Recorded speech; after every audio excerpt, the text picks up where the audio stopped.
દિવાળીએ બધા વેપારી માણસો ચોપડા ચોખ્ખા કરી નાખે, લેવડ દેવડ આપવા કરવાનું,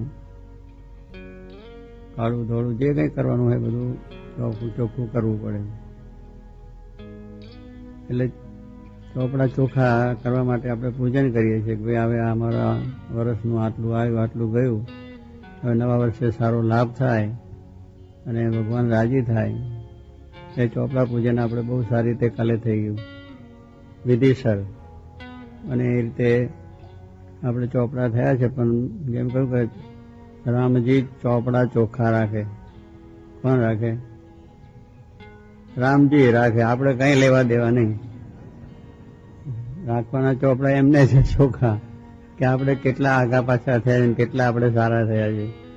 લે રાખે છે બરોબર, પણ આપણે બરોબર રાખતા નથી. એટલે આપણે રાખવાના છે કે આપણા જીવનમાં આપણે કેટલા સત્સંગમાં આવ્યા પછી વધ્યા છે અને કેટલા ઘટ્યા છે, એનું નિરંતર સ્વામી કહે છે આપણે નામું રાખવાનું કહ્યું મહારાજે વચનામૃતમાં, કે નામું રાખવાનું. જેમ વેપારી નામું રાખે અને જો એ નામું બરોબર દરરોજનું દરરોજ લખે, એવરી ડે દરરોજ નામું લખી નાખવું જોઈએ, તો એને ખબર પડે. બેંક બેલેન્સ વાળા છે, બેંક વાળા બેઠા હોય એનું બેલેન્સ 3 વાગે તૈયાર થઈ જાય, 4 વાગે બરોબર થઈ જાય, લેવડ દેવડ બંધ થઈ જાય.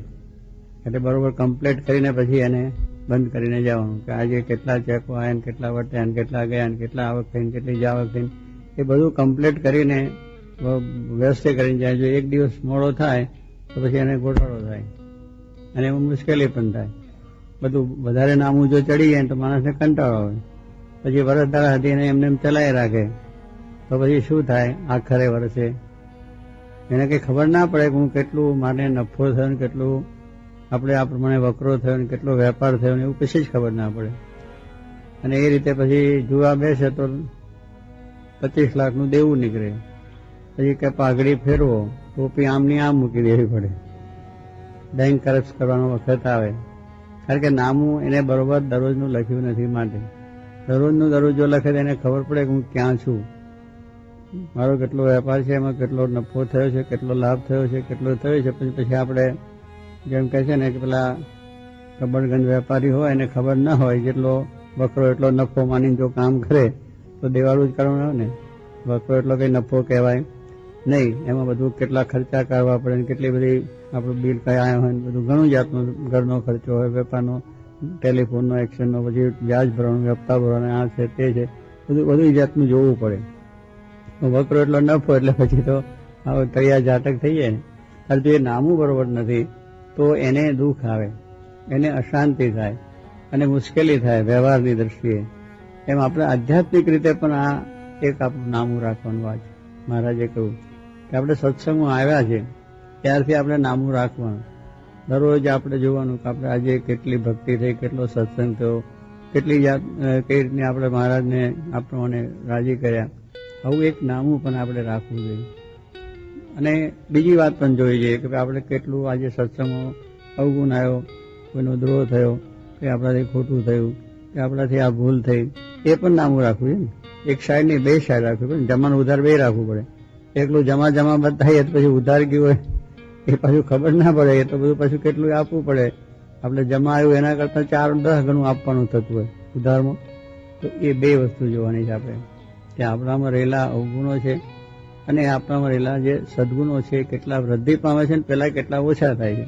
એટલે ખર્ચ ઓછો થાય છે અને જમા વધારે થાય છે, એ બેલેન્સ જોવું પડે. એવી રીતે આ સત્સંગમાં જો નિરંતર જોયા કરીએ તો પછી આપણે હંમેશા વૃદ્ધિને પામે. એ વેપારી છે એ આગળ વધે, એનો વેપાર આગળ વધતો જાય ને 1ની 2 પેઢી, 2ની 3 પેઢી, 4 પેઢી પણ થાય. પણ એ જો ના રાખતો હોય તો પછી એક છે એ જતું રહે. પછી શું થાય કે પોતાને જે છે મૂડી છે એ પણ જતી રહે અને હાવ તળિયા ઝાટક થઈ જાય. ઘરનું ગોપી ચંદન થાય.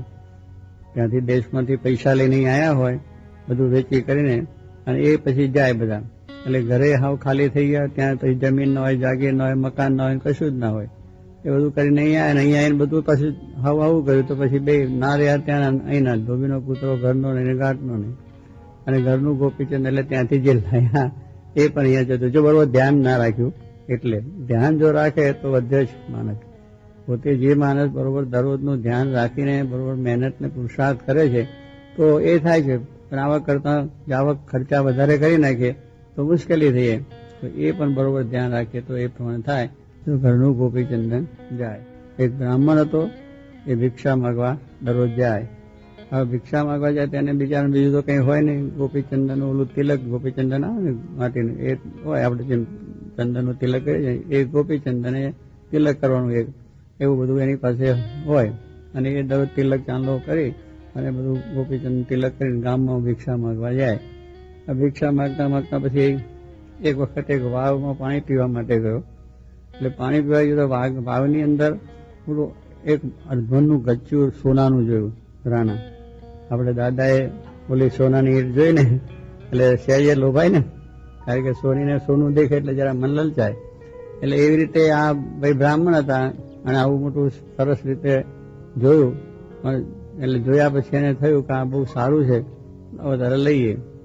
હવે એની અંદર આમ જઈને અડે છે તો એ હતું આસુરી, અને આસુરી વસ્તુ તો આપણને નુકસાન કરે જ. આસુરી વસ્તુ જ એવી છે કે નુકસાન કરે જ, એ આપણા ઘરમાં આવે તો નુકસાન કરે ને આપણને મુશ્કેલી કરે.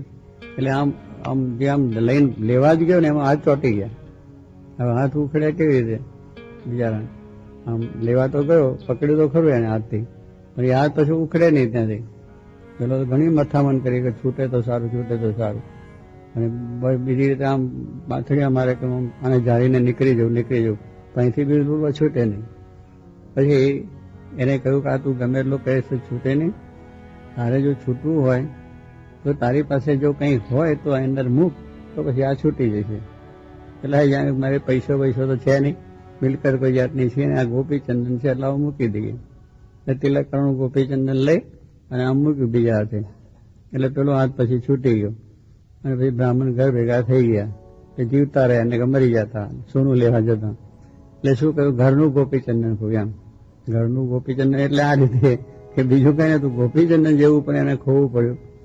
આવી વસ્તુ છે કે આપણે અહીં કમાણી કરવા આવ્યા, એને પેલા કમાણી કરી તો ઘરનું ગોપીચંદન કહ્યું ને. અહીંયા કથા વાર્તામાં સત્સંગ કરવામાં આપણે સત્સંગ કરવા આવ્યા, અને અહીંયા પછી આ જાતનું બીજું ઉલ્લેખ કર્યું, બીજી વાતો જોવા માંડે, આવો છે ને તેવો છે ને ફલાણો છે ને ટીકનો છે ને અવગુણ ને અભાવ ને દ્રોહ ને બધું કરવા માંડી પડ્યા. આ કરવા માટે અહીંયા લંડન આવ્યા, આખું દેશ ભારત છોડીને શું લંડનમાં આવ્યા, કમાણી કરવા માટે, બે પૈસા ભેગા થાય એને માટે આવ્યા છે. અમેરિકા ગયા કે ક્યાં ગયા, તો કંઈક આપણે સારું કમાઈને સુખેથી શાંતિથી આપણે રહીએ, કુટુંબ રહે, સમાજ છે આપણું બધું, એને માટે આપણે બધું જરા સુખી રહીએ એને માટે આવ્યા છે. પણ આ તો બધું સમાજને દુખીને કુટુંબને દુખીને બધું દુખી થઈ ગયા, તો શું કમાણી કરી. એમ સત્સંગમાં મોક્ષ માટે આવ્યા, કલ્યાણ માટે આવ્યા, કે આપણું કેમ કલ્યાણ થાય, આપણો કેમ મોક્ષ થાય એને માટે આપણે આવ્યા. હવે એ આપણે જોયું નહીં, ઊંધે દીધે જ રાખ્યું એટલે ઓળીશું. પણ ભાઈ આ નથી, આ કામ તો એક જ છે કે આપણે આપણા સ્વભાવને, દોષને, પ્રકૃતિ મૂકવાને માટે આવ્યા છે, વાસના મૂકવા માટે જ આવ્યા છે.